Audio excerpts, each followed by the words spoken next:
ಮೇಲೆ ಭಾರತ ಪಹಲ್ಗಾಮ್ ಅಟ್ಯಾಕ್ನ ಪ್ರತೀಕಾರವನ್ನು ತೀರಿಸಿಕೊಂಡಿದೆ. ಇದರ ಬೆನ್ನಲ್ಲೇ ಪಾಕ್ ಮತ್ತೆ ತನ್ನ ಕುತಂತ್ರ ಬುದ್ಧಿಯನ್ನು ತೋರಿಸಬಹುದು ಅನ್ನುವಂತಹ ಆತಂಕ ಭಾರತಕ್ಕಿದೆ. ಹೀಗಾಗಿ ರಾಜ್ಯದ 17 ಅಣೆಕಟ್ಟುಗಳ ಭದ್ರತೆಗೆ ಆದೇಶವನ್ನು ಕೊಡಲಾಗಿದೆ. ಮುಖ್ಯ ಇಂಜಿನಿಯರ್ ಮತ್ತು ವ್ಯವಸ್ಥಾಪಕ ನಿರ್ದೇಶಕರಿಗೆ ಸೂಚನೆಯನ್ನು ಕೊಡಲಾಗಿದೆ.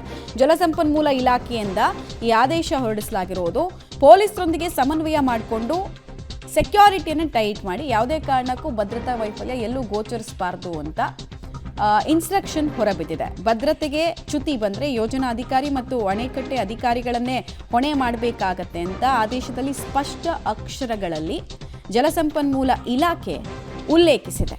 ಆ ಮೂಲಕ ಪ್ರಮುಖ ಸ್ಟ್ರಕ್ಚರ್ಸು, ಬಿಲ್ಡಿಂಗು, ಅಣೆಕಟ್ಟು ಅಂದರೆ ಡ್ಯಾಮ್ಸು ಇವೆಲ್ಲವನ್ನ ಕೂಡ ಕಾಯೋ ಕೆಲಸವನ್ನು ಕೇಂದ್ರ ಗುಪ್ತಚರ ಇಲಾಖೆ ಇರ್ಬೋದು ಅಥವಾ ಕೇಂದ್ರ ಗೃಹ ಸಚಿವಾಲಯ ಇರ್ಬೋದು, ರಾಜ್ಯ ಸಚಿವಾಲಯಕ್ಕೆ ಸೋಪಿಸಿರೋದ್ರಿಂದ ಜಲಸಂಪನ್ಮೂಲ ಇಲಾಖೆ ಕೂಡ ತನ್ನ ಜವಾಬ್ದಾರಿನ ಕರ್ತವ್ಯವನ್ನು ನಿಭಾಯಿಸ್ತಾ ಇದೆ. ಕೇವಲ ಜಲಸಂಪನ್ಮೂಲ ಇಲಾಖೆ ಅಂತಲ್ಲ, ಆಲ್ಮೋಸ್ಟ್ ಟೈರ್ 1, ಟೈರ್ 2, ಟೈರ್ 3 ಸಿಟೀಸ್ನಲ್ಲಿ ಯಾವ್ದ್ಯಾವುದು ಇಂಪಾರ್ಟೆಂಟ್ ಸ್ಟ್ರಕ್ಚರ್ಸ್ ಅಂತ ಕನ್ಸಿಡರ್ ಆಗುತ್ತೋ ಅಲ್ಲೆಲ್ಲವೂ ಕೂಡ ಭದ್ರತೆಯನ್ನು ಹೆಚ್ಚಳ ಮಾಡಿ. ಕಾರಣ ಭಾರತದ ಹೊರಗಿನಿಂದ ಶತ್ರುಗಳು ಬರ್ತಾರೆ ಅನ್ನೋದಕ್ಕಿಂತ ಒಳಗಿರುವಂತಹ ಕೆಲವರ ಬಗ್ಗೆ ಗುಮಾನಿ ಇರೋದ್ರಿಂದ ಅವರಿಂದ ರಕ್ಷಿಸ್ಕೊಳ್ಬೇಕಾದ ಜವಾಬ್ದಾರಿ ಇದೆ. ಮತ್ತು ಪಾಕಿಸ್ತಾನ ಯಾವತ್ತೂ ಕೂಡ ಫ್ರಂಟ್ ಲೈನ್ ಅಟ್ಯಾಕ್ಗಳನ್ನು ಮಾಡಿಲ್ಲ ಇಲ್ಲಿ ತನಕ. ಅವ್ರು ಮಾಡಿರೋದೇ ಕೇವಲ ಟೆರರಿಸ್ಟ್ಗಳನ್ನು ಲಾಂಚ್ ಪ್ಯಾಡ್ ರೀತಿ ಬಳಸ್ಕೊಂಡು ನಮಗೆ ಹಾನಿ ಮಾಡಿರೋದು. ಸೊ ಈ ಸಲ ಅಂಥದ್ದು ಯಾವುದಕ್ಕೂ ಅವಕಾಶ ಕೊಡಬೇಡಿ ಅಂತ ಎಲ್ಲರೂ ಹೈ ಅಲರ್ಟ್ನಲ್ಲಿದ್ದಾರೆ. ಎಲ್ಲರೂ ಕೂಡ ಆನ್ ದ ಟೋಸ್ನಲ್ಲಿದ್ದಾರೆ, ತುದಿಗಾಲಲ್ಲಿದ್ದಾರೆ. ಯಾವುದೇ ಕಾರಣಕ್ಕೂ ಎಲ್ಲೂ